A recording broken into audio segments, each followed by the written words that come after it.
আপনারা পাসপোর্ট সম্বন্ধে অনেকে অনেক কথাও লিখে থাকেন।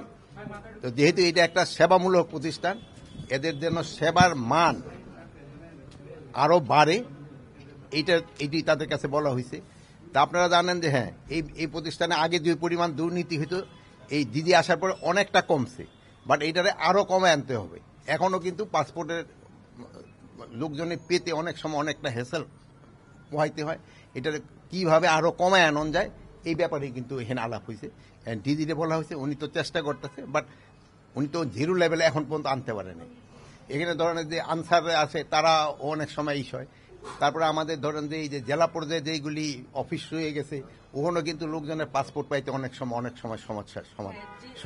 আর প্লাস আমাদের একটা ওই যে এমআরপি পাসপোর্টের যে একটা সমস্যা ছিল, এটা ইনফ্যাক্ট এই পাসপোর্ট ডিপার্টমেন্টের জন্য হয় নাই, এটা হচ্ছে অন্য একটা কারণে। এটা যদি আপনারা অনুসন্ধান করেন বাইর করতে পারবেন। এটা আগের সরকারের একটা সমস্যা, ওইটা এগোঘাড়া এসে চাপ ছিল, কিন্তু এই সমস্যাটাও সমাধান হয়ে গেছে। আর এখন আমরা বলছি যে এই 31শে ডিসেম্বর এই বছরের ভিতরে সব আমরা ইলেকট্রনিক পাসপোর্টের ভিতরে যাব, এমআরপি আর থাকবে না। অনেক ক্ষেত্রে দেখা যায় যে হচ্ছে ভুয়া পাসপোর্ট তৈরি করার প্রবণতা এখনো আছে, দালালদের মাধ্যমে পাসপোর্ট তৈরি করা হয়। আর একটা বিষয় হচ্ছে বিশেষ করে কক্সবাজার, চিটাগং বেল্টে রোহিঙ্গাদের অসংখ্য বাসিন্দা, তারা হচ্ছে বাংলাদেশের পাসপোর্ট নিয়ে মিডিল ইস্টে বিভিন্ন দেশে গিয়ে হচ্ছে অপকর্ম করার পর দায় পরে আসলে আমাদের পরে। এটি আপনি নিশ্চয়ই জানেন, এটি নিয়ে কি ব্যবস্থা নিচ্ছে? শোনেন, এক সময় চিন্তা করছিলাম যে ইডেই উঠাই দিব, ওই যে পুলিশ ভেরিফিকেশন, শুধু আমরা কার্ডের উপরেই দিব, যেহেতু পুলিশ ভেরিফিকেশনের ক্ষেত্রেও কিন্তু জনগণে একটু ইসে থাকে, কি বলে হ্যারাসমেন্ট হয়, যে পাইতে দেরি হয়, এই হয় সেই হয়, প্লাস পুলিশের সংখ্যা অনেক সময় কম। বাট এই যে রোহিঙ্গার যে সমস্যাটা বললেন, এই জন্য কিন্তু এইটা জিনিসটা উঠানো যাচ্ছে না। বাট এইটা আগে যে পরিমাণ ছিল এখন কিন্তু ওইটা নাই। এই ঘটনাগুলি ঘটে গেছে কিন্তু আমাদের এবং এই ডিজি বা এদের আসার আগেই।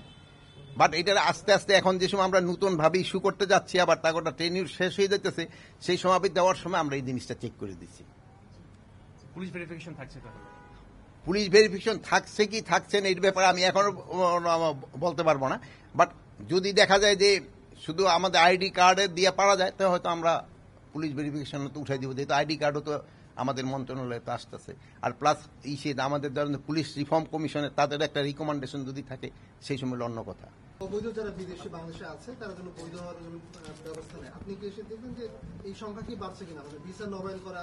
না, অবৈধ বলতে আমি কি বলছি, যে যেটা আজকে আপনাদের মিডিয়াও মনে আজকে আসছে, আজকে না গতকালকে পেপারে, আজকের পেপারে আমাদের দেশে বিদেশি অনেকেই আছে যাদের কোনো ভিসা নেই, ভিসা ছাড়া কিন্তু আমাদের দেশে তারা থাকতেছে এবং চাকরি বাকরি করতেছে। তাদের ক্ষেত্রে 31শে জানুয়ারির ভিতরে তাদের এই যে সিস্টেম যেটা ভিসা নেওয়ার নিতে হবে, শুধু তাদের না, তাদের প্রতিষ্ঠানও তা না হলে 31শে জানুয়ারি পরে তাদের আমরা আইনগত ব্যবস্থা নিব। আর এখনো যারা ধরেন যে জায়গা ভিসা ব্যতীত যারা আছে, তারা যদি ধরা পড়ে তারা আমরা বিদেশে পাঠাই দিব। যতগুলি পাসপোর্ট আমরা এমআরপি এখান থেকে পাঠানো হয়েছে, অতগুলি ডিস্ট্রিবিউশন ওই জায়গা থেকে হয় নাই। এই জন্য উনি আজকে কথা বলবেন যে ওইগুলি যেন তাড়াতাড়ি ডিস্ট্রিবিউশন হয়ে যায়। আরেকটা যাচ্ছেন যে এই বিদেশি যারা আমাদের বিদেশে যারা কাজ করতেছে, তাদের দিক কিন্তু আমাদের দেশের রত্ন, তাদের উপরেই কিন্তু বেশ করে আমরা সবচেয়ে এত আরামে এসে আছি। এখন তাদের যত সুযোগ সুবিধা দেওয়া যায় এটা আমরা চেষ্টা করব, যতভাবে পারা যায় তাদের সুযোগ সুবিধা দেওয়া।